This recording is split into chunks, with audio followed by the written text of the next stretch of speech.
यानंतर आता बातमी आहे राजू शेट्टी आणि सदाभाऊ खोत यांच्यातल्या वादाची।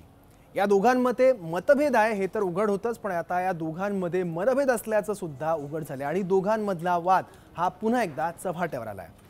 राजू शेट्टी यांनी कोणत्या काळी खोत यांना आर्थिक मदत केली होती, पण हीच मदत सदाभाऊ खोत यांनी आज जाहीरपणे परत केली आहे। सदाभाऊ खोत यांच्या वडिलांच्या उपचारासाठी राजू शेट्टींनी आर्थिक मदत केली होती आणि खोत कुटुंबाला त्यांनी 2.5 लाख रुपये दिले होते।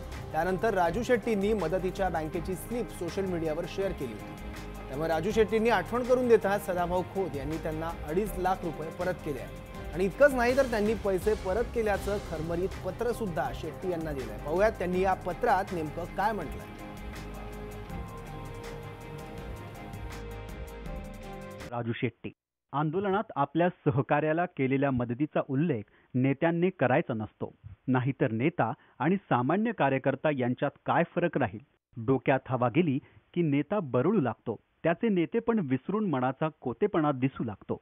माझ्या वडिलांसाठी केलेल्या मदतीची जाहीर वाच्यता करून राजू शेट्टी यांनी सामाजिक संकेत पायदळी तुडवले असून आणि संघटनेचा नेता कसा नसावा याचे उदाहरण घालून दिले आहे।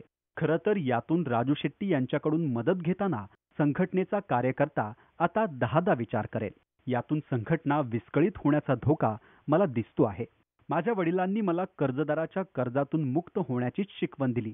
जो व्यक्ती केलेल्या मदतीची जाहीर वाच्यता करतो त्याची मदत कधी घेऊ नको आणि घेतली तर ताबडतोब ती परत कर, अशा व्यक्तीपासून दूर राहा, अशी शिकवण मला वडिलांनी दिली आहे। या शिकवणीला अनुसरून मी राजू शेट्टी यांनी दिलेले 2.5 लाख रुपये परत करण्याचा निर्णय घेतला आहे। ही रक्कम मी त्यांच्या बँक खात्यात RTGCने जमा करत आहे। मी आज आपल्या ऋणातून माझ्या बापाला मुक्त केले आहे। शेतकऱ्यांचा मित्र आणि संघटनेचा छोटा कार्यकर्ता सदाभाऊ खोत।